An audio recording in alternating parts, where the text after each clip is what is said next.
प्रधानमंत्री नरेंद्र मोदी ने संयुक्त राष्ट्र सुरक्षा परिषद पर फिर सवाल उठाया है कि ये संस्था दुनिया के लिए बोलने का दावा कैसे कर सकती है जब सबसे अधिक आबादी वाला देश और सबसे बड़ा लोकतंत्र इसका स्थायी सदस्य नहीं है। उन्होंने कहा, भारत को अपना उचित स्थान फिर से हासिल करने की जरूरत है, क्योंकि मुद्दा सिर्फ संयुक्त राष्ट्र की विश्वसनीयता का नहीं है। वैश्विक दक्षिण के अधिकारों को लंबे समय से नकारा गया, इससे इन देशों के लोगों के मन में गुस्सा है। भारत वैश्विक दक्षिण और पश्चिमी दुनिया के बीच सेतु की भूमिका में है।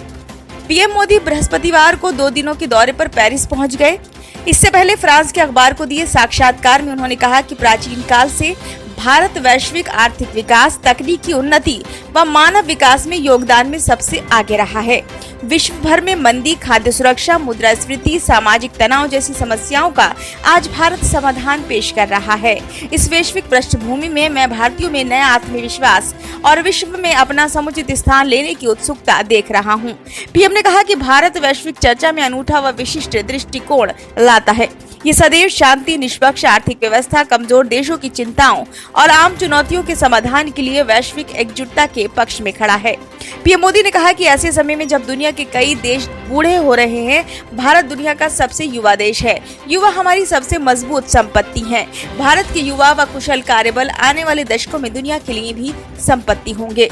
भारत के सॉफ्ट पावर के स्तंभ को लेकर पूछे सवाल पर मोदी ने कहा कि हमारा निर्यात कभी युद्ध और पराधीनता नहीं रहा, बल्कि योग, आयुर्वेद, अध्यात्म, विज्ञान, गणित और खगोल विज्ञान रहा है।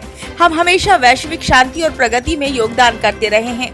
ये सौभाग्य की बात है कि भारतीय संस्कृति और सभ्यता में नए सिरे से रुचि पैदा हुई है।